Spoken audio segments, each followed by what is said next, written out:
Bueno, la Corte Suprema a través de la Sala de lo Penal estableció declarar con lugar dos motivos de casación por quebrantamiento de forma en el caso de la señora Roselena Bonilla. Asimismo, declaró con lugar un recurso de casación por quebrantamiento de forma a la defensa pública. Por lo tanto, ya ordena la Sala de lo Penal que se anule el juicio que se le llevó a nuestra representada y se realice uno nuevo con jueces distintos a los que conocieron la causa.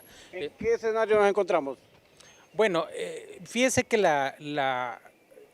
el fallo en sí establece un quebrantamiento del principio acusatorio, que es lo que nosotros venimos alegando desde el principio del proceso, en cuanto que se cambiaron las formas de acusar, se cambiaron los delitos por los cuales se estaba acusando y terminó siendo acusada por otros delitos que tampoco permitían, según el principio acusatorio, realizar esa condena, ¿verdad? Por el principio de homogeneidad que debe de haber en la acusación entre la calificación jurídica del tipo penal y la pena. En este caso no había homogeneidad en la pena, ya que la apropiación indebida tiene la pena de multa que no la tiene la malversación.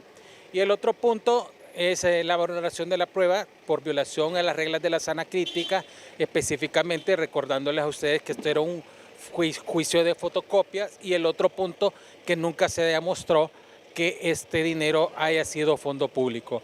Esos son los argumentos que se utilizaron, además de que otras valoraciones que el tribunal estima de que no debieron o que no demuestran dolo por parte de la primera dama o ex primera dama, doña Roselena Bonilla. Abogado, una revisión de medidas, ¿se podría dar esto en los próximos días? Definitivamente nosotros podemos hacerles la petición al tribunal, porque ese es un derecho que le asiste a la persona que está siendo sometida a un proceso, de la revisión de las medidas.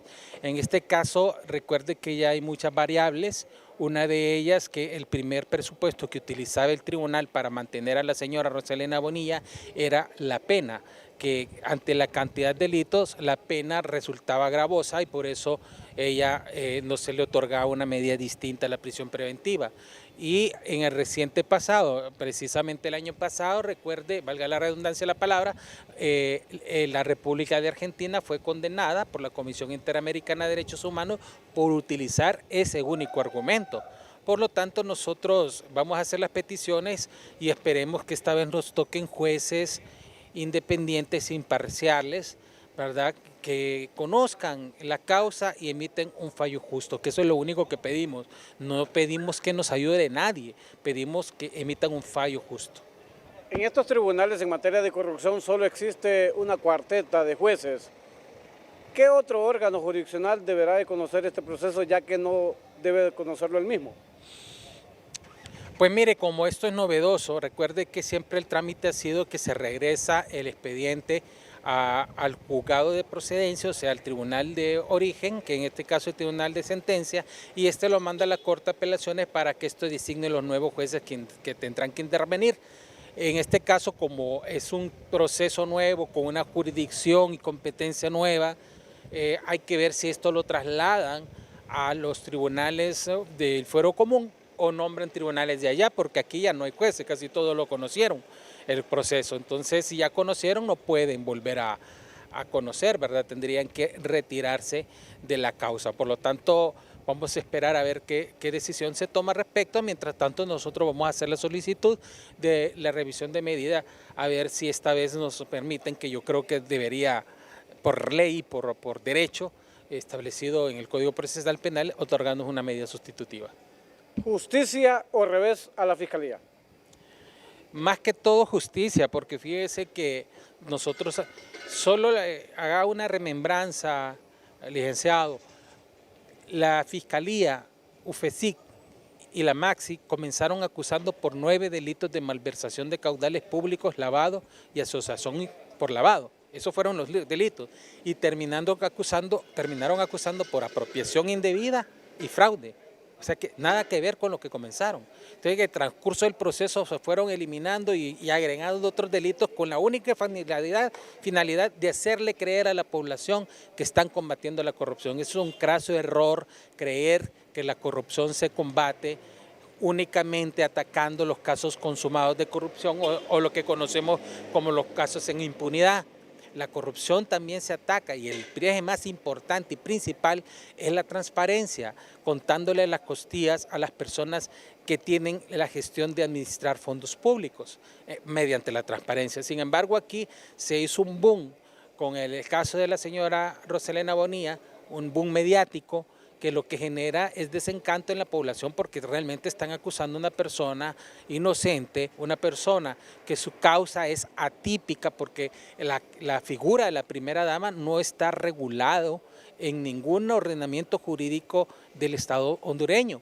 Por lo tanto, las cosas que se dijeron no son ciertas. Las cosas que nosotros planteamos, hasta el mismo tribunal establece ahí que la valoración de la prueba y la valoración y las reglas de la sana crítica fueron quebrantadas, que el principio acusatorio, que es uno de los elementos principales en un proceso penal, fue quebrantado, tanto por el Ministerio Público como por el Tribunal de Sentencia.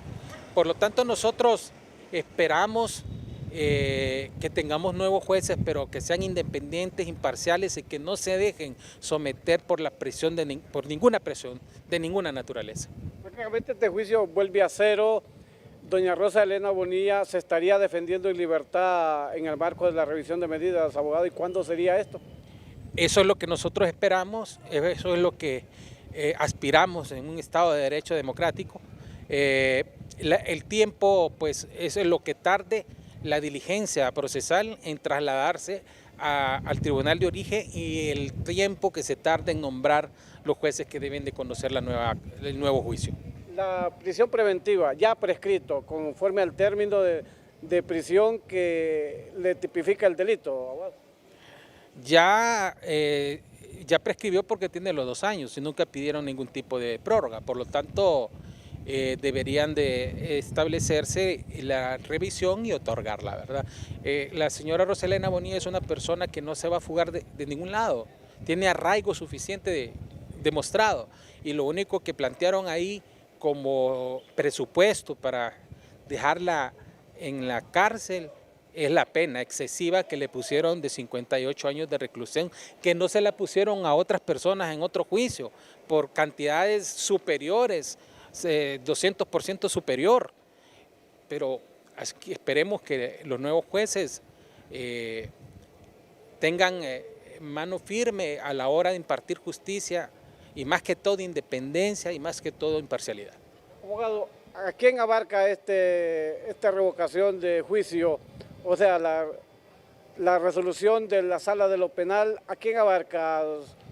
Al señor Saúl Escobar y solamente a la señora Roselena Bonilla, porque el señor Mauricio Mora, la sentencia quedó con carácter de firme en su parte de absolución contra él.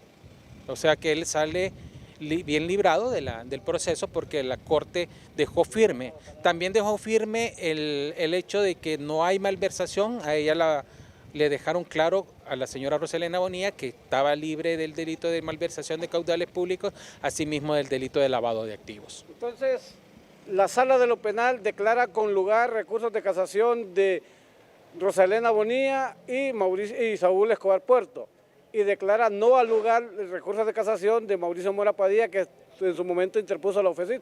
Sí, y también recuerde que la Fiscalía interpuso recurso de casación por el delito de lavado de activos y asociación para el lavado de activos y malversación de caudales públicos, y tampoco lo recibió la Sala de lo Penal, estableciendo la firmeza de la absolución de esos tipos penales. Porque ya se había pronunciado la Corte de Apelación en materia de corrupción sobre este delito. Ya se había pronunciado en segunda instancia la Corte de Apelaciones en materia de corrupción, que ahí la Corte, lo que único que se excede la Corte de Apelaciones en materia de corrupción es que convierte la figura delictual en otro tipo penal que no podía, y así lo dice la sentencia. Por lo tanto, eso se tiene que tocar en el nuevo juicio. ¿En qué delito incurrieron los jueces de materia de corrupción en esta causa al permitir a la Fiscalía que siguiera acusando por delitos que ya había prescrito según la Corte de Apelaciones, que es superior a los jueces? Porque ellos abusaron de su confianza, abusaron. Sí, fíjese que ese es un tema que habría que estudiarlo, porque efectivamente si hay una sentencia, una resolución con carácter de firme, todos los abogados sabemos que existe un principio que se le conoce en materia procesal como la invariabilidad e intangibilidad de las resoluciones judiciales.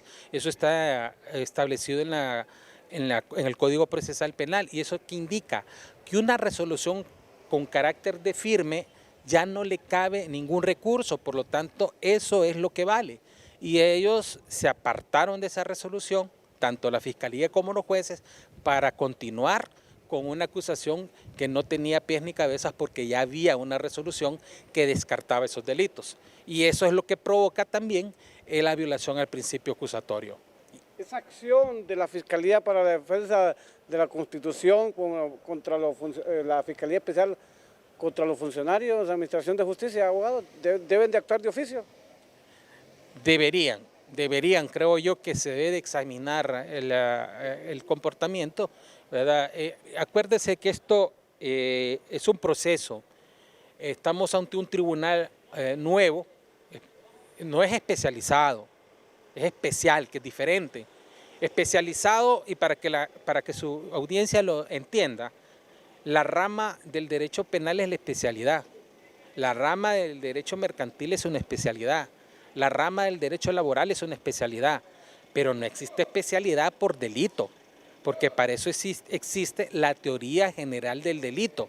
Por eso usted tiene la teoría finalista, tiene la teoría causalista, ¿verdad? Y tiene precursores que estudiaron todo eso.